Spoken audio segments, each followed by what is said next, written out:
আসসালামু আলাইকুম, স্বাগতম যমুনা আপডেট সংবাদে। আমি মোহাম্মদ জাকারিয়া আজকের সব আন্তর্জাতিক খবর নিয়ে হাজির হয়েছি। শুরুতেই জানিয়ে দিব সংবাদ শিরোনাম, তারপর বিস্তারিত। রাশিয়ার তামান সমুদ্র বন্দরে ইউক্রেনের ভয়াবহ হামলা। ইরানের সাথে বেইমানির চরম ফল পেল পুতিন। ট্রাম্প আমার উপর অযথা চাপ দিচ্ছেন, জেলেনস্কি। গাজায় যুদ্ধের দামামা, ইসরায়েলের নিরস্ত্রীকরণ আল্টিমেটাম উড়িয়ে দিল হামাস। যুক্তরাষ্ট্রের সাথে বৈঠকের আগে হরমুজ প্রণালীতে ইরানের সামরিক মহড়া। যুক্তরাষ্ট্রে বন্দুক হামলায় নিহত অন্তত ৩ জন। আসসালামু আলাইকুম, স্বাগতম জানাচ্ছি যমুনা আপডেট সংবাদে। আমি মোহাম্মদ জাকারিয়া। এতক্ষণ শুনছিলেন সংবাদ শিরোনাম, এবার বিস্তারিত। রাশিয়া ও ইউক্রেন যুদ্ধের মোড় ঘোরানো এক নাটকীয় ঘটনায় রাশিয়ার তামান সমুদ্রবন্দরে ইউক্রেনের ভয়াবহ হামলার খবর বিশ্বজুড়ে তোলপাড় সৃষ্টি করেছে, যা কেবল একটি সামরিক আক্রমণই নয়, বরং এর পেছনের ভূ-রাজনৈতিক সমীকরণগুলোকেও নতুন করে সামনে নিয়ে এসেছে। কৃষ্ণ সাগর এবং আজব সাগরের সংযোগস্থলে অবস্থিত এই তামান বন্দরটি রাশিয়ার জন্য কৌশলগতভাবে অত্যন্ত গুরুত্বপূর্ণ, কারণ এখান থেকেই মূলত ক্রিমিয়া এবং দক্ষিণ ইউক্রেনে থাকা রুশ বাহিনীর জন্য জ্বালানি ও লজিস্টিক সরবরাহ করা হয়। আর ঠিক সেই জায়গাতেই ইউক্রেনীয় ড্রোন বা মিসাইল আঘাত হেনেছে, যা রাশিয়ার প্রতিরক্ষা ব্যবস্থার বড়সড় দুর্বলতাকেই চোখে আঙুল দিয়ে দেখিয়ে দিচ্ছে। এই হামলার পর দাউ দাউ করে জ্বলতে থাকা তেলের ডিপোর আগুনের লেলিহান শিখা বহু দূর থেকেও দেখা গেছে, এবং স্থানীয়দের ধারণ করা ভিডিও ফুটেজ সোশ্যাল মিডিয়ায় ছড়িয়ে পড়লে তা মুহূর্তেই ভাইরাল হয়ে যায়।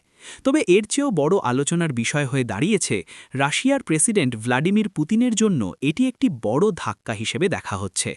বিশেষ করে ইরানের সাথে রাশিয়ার যে সামরিক সখ্যতা বা ড্রোন সরবরাহের চুক্তি ছিল, তা নিয়ে এখন আন্তর্জাতিক মহলে নানা গুঞ্জন শুরু হয়েছে। সামরিক বিশ্লেষকরা বলছেন, পুতিন হয়তো আশা করেছিলেন ইরানের শাহেদ ড্রোন বা তাদের প্রযুক্তির সহায়তায় রাশিয়ার আকাশ প্রতিরক্ষা ব্যবস্থা আরও নিশ্ছিদ্র হবে, কিন্তু তামান বন্দরের এই অরক্ষিত অবস্থা এবং ভয়াবহ ধ্বংসযজ্ঞ যেন সেই আস্থার জায়গাতে বড়সড় ফাটল ধরিয়েছে, যাকে অনেকে ইরানের সাথে বেইমানির চরম ফল বা প্রতিশ্রুত সামরিক সহায়তার অকার্যকারিতা হিসেবে ব্যাখ্যা করছেন। যুদ্ধের এই পর্যায়ে এসে যখন রাশিয়ার প্রতিটি সাপ্লাই লাইন গুরুত্বপূর্ণ, তখন এমন একটি গুরুত্বপূর্ণ বন্দরে হামলা কেবল তেলের ক্ষতি নয়, বরং রণাঙ্গনে থাকা হাজার হাজার রুশ সেনার রসদ সরবরাহে বড় বিপর্যয় ডেকে আনতে পারে।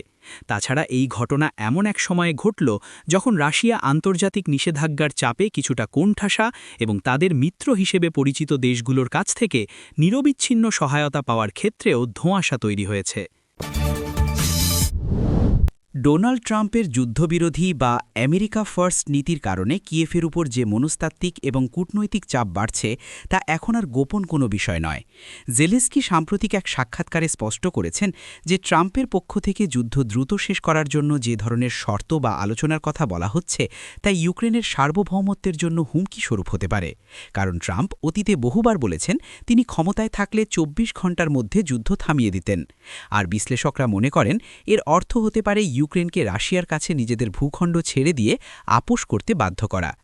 জেলেনস্কির এই বক্তব্য এমন এক সময়ে এলো যখন মার্কিন কংগ্রেসের সহায়তা প্যাকেজ নিয়ে দীর্ঘদিনের অচলাবস্থা এবং রিপাবলিকানদের বাধার মুখে ইউক্রেন রণাঙ্গনে অস্ত্র ও গোলাবারুদের তীব্র সংকটে ভুগছে। ট্রাম্পের প্রভাব খাটিয়ে রিপাবলিকান আইন প্রণেতারা যেভাবে বাইডেন প্রশাসনের সহায়তা বিলে বাধা দিচ্ছেন, তাকে জেলেনস্কি পরোক্ষভাবে তার দেশের অস্তিত্বের উপর চাপ হিসেবে দেখছেন। তিনি বোঝাতে চেয়েছেন যে শান্তি আমরাও চাই, কিন্তু তা হতে হবে ন্যায়পরায়ণ এবং ইউক্রেনের শর্তে, কোনো পরাশক্তির চাপে পড়ে নিজেদের মাটি ছেড়ে দিয়ে নয়। ট্রাম্পের এই চাপ প্রয়োগের কৌশল আসলে তার নির্বাচনী প্রচারণার অংশ হতে পারে, যেখানে তিনি দেখাতে চান যে তিনি বাইডেনের চেয়ে ভালো ডিল মেকার, কিন্তু জেলেনস্কির জন্য এটি জীবন মরণের প্রশ্ন।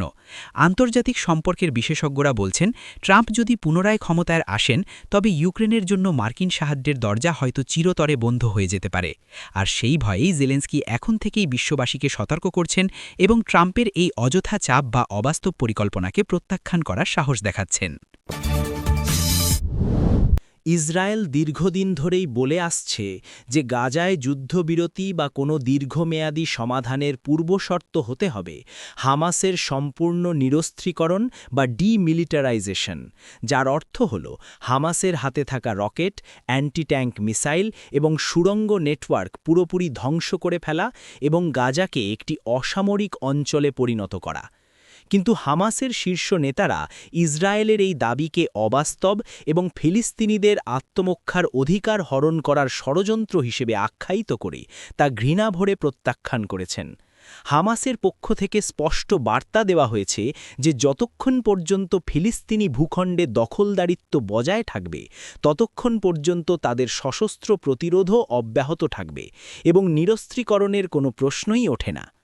এই আল্টিমেটাম এবং তার প্রত্যুত্তর গাজার সাধারণ মানুষের জন্য এক ভয়াবহ বার্তা নিয়ে এসেছে, কারণ এর মানে হল সহসাই সেখানে বোমাবর্ষণ বা ধ্বংসযজ্ঞ থামছে না। আন্তর্জাতিক মধ্যস্থতাকারী দেশগুলো, বিশেষ করে কাতার এবং মিশর, বারবার চেষ্টা করছে দুই পক্ষকে একটি সমঝোতায় আনার, কিন্তু ইসরায়েলের এই কঠোর শর্ত এবং হামাসের অনড় অবস্থান সেই প্রচেষ্টায় জল ঢেলে দিচ্ছে। সামরিক বিশ্লেষকরা বলছেন ইসরায়েল মূলত হামাসকে রাজনৈতিক এবং সামরিকভাবে নিশ্চিহ্ন করতে চায়, কিন্তু গেরিলা যুদ্ধের ইতিহাসে দেখা গেছে কোনো সশস্ত্র গোষ্ঠীকে পুরোপুরি নির্মূল করা প্রায় অসম্ভব, বিশেষ করে যখন তাদের স্থানীয় জনসমর্থন থাকে।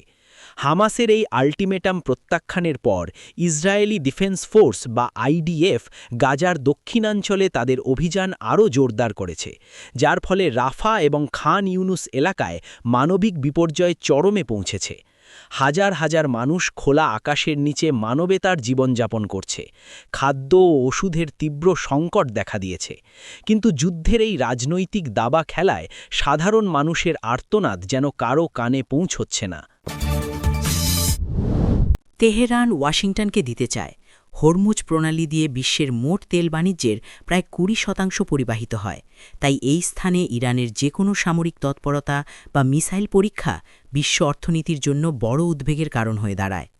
যুক্তরাষ্ট্রের সাথে আসন্ন বৈঠকটি মূলত পরমাণু চুক্তি এবং মধ্যপ্রাচ্যে উত্তেজনা কমানোর লক্ষ্যে আয়োজিত হতে যাচ্ছে, কিন্তু আলোচনার টেবিলে বসার আগে ইরান তাদের সামরিক পেশি প্রদর্শন করে বুঝিয়ে দিতে চাইছে যে তারা কোনো দুর্বল অবস্থানে থেকে আলোচনায় বসছে না। ইরানের রেভলিউশনারি গার্ড কর্পস বা আইআরজিসি এই মহড়ায় তাদের নতুন প্রযুক্তির ড্রোন, ফাস্ট অ্যাটাক বোট এবং উপকূল থেকে সাগরে নিক্ষেপযোগ্য ব্যালিস্টিক মিসাইলের প্রদর্শনী করেছে, যা সরাসরি মার্কিন নৌবাহিনীর উপস্থিতিকে চ্যালেঞ্জ জানানো শামিল। বিশ্লেষকরা মনে করছেন এটি ইরানের একটি পুরনো কৌশল, আলোচনার আগে উত্তেজনা বাড়িয়ে নিজেদের দর কষাকষির ক্ষমতা বৃদ্ধি করা। যুক্তরাষ্ট্র অবশ্য এই মহড়াকে উস্কানোমূলক এবং অস্থিতিশীলতা সৃষ্টিকারী বলে অভিহিত করেছে, এবং তারা জানিয়েছে যে এই অঞ্চলে তাদের মিত্রদের নিরাপত্তা নিশ্চিত করতে মার্কিন নৌবাহিনী সদা প্রস্তুত। কিন্তু সাধারণ মানুষের মনে প্রশ্ন জাগছে, আলোচনার আগে এমন বারুদের গন্ধ কি শান্তির পথকে আরও কঠিন করে তুলবে না? তেলের বাজারেও এই খবরের প্রভাব পড়তে শুরু করেছে, কারণ হরমুজ প্রণালীতে কোনো ধরনের সংঘাত মানেই তেলের দাম হু হু করে বেড়ে যাওয়া, যার প্রভাব পড়বে আপনার আমার মতো সাধারণ ভোক্তার পকেটে। ইরানের এই ক্যালকুলেটেড রিস্ক বা হিসেবি ঝুঁকি কতটা সফল হবে তা সময় বলে দেবে, তবে আপাতত পারস্য উপসাগরের নীল জলরাশি যুদ্ধের মহড়ায় উত্তাল হয়ে আছে। যুক্তরাষ্ট্রের একটি জনবহুল এলাকায় ঘটে যাওয়া এই সর্বশেষ শুটিংয়ের ঘটনা আবারও দেশটির বন্দুক নিয়ন্ত্রণ আইনের অসারতাকে সামনে নিয়ে এসেছে।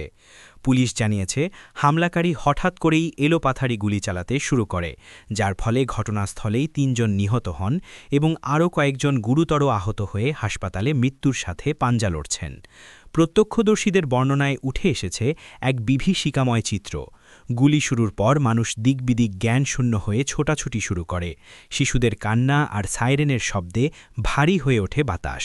প্রতিবার এমন ঘটনার পর যুক্তরাষ্ট্রের শোকের ছায়া নেমে আসে, মোমবাতি প্রজ্বলন হয়, রাজনীতিবিদরা টোটস অ্যান্ড প্রেয়ার্স বা সমবেদনা জানান, কিন্তু কাজের কাজ কিছুই হয় না। বন্দুক লবি বা এনআরএর শক্তিশালী অবস্থানের কারণে কঠোর কোনো আইন পাশ করা সম্ভব হয়ে ওঠে না, আর এর মাশুল দিতে হয় সাধারণ নিরপরাধ নাগরিকদের। এই ঘটনাটি এমন এক সময় ঘটল যখন দেশটিতে বন্দুক সহিংসতা একটি জাতীয় স্বাস্থ্য সংকটে পরিণত হয়েছে। পরিসংখ্যান বলছে উন্নত বিশ্বের অন্য যে কোনো দেশের তুলনায় যুক্তরাষ্ট্রে বন্দুক হামলায় মৃত্যুর হার বহুগুণ বেশি। নিহতদের পরিবারের সদস্যদের আহাজারি আর বিচার চাওয়ার দৃশ্য এখন আমেরিকার নিত্যদিনের খবরের অংশ হয়ে দাঁড়িয়েছে। পুলিশ বা এফবিআই হয়তো তদন্ত করে আততায়ী বা তার মোটিভ বের করবে, কিন্তু যে পরিবারগুলো তাদের স্বজনদের হারালো তাদের ক্ষতি কি কখনো পূরণ হবে? মানবাধিকার কর্মীরা বলছেন, যতক্ষণ পর্যন্ত সাধারণ মানুষের হাতে যুদ্ধাস্ত্রের মতো বন্দুক সহজলভ্য থাকবে, ততক্ষণ এই রক্তপাত থামানো অসম্ভব। আমরাও আশা করি বিশ্বের অন্যতম শক্তিশালী এই দেশটি নিজেদের নাগরিকদের নিরাপত্তা নিশ্চিতে আরও কার্যকর পদক্ষেপ নেবে।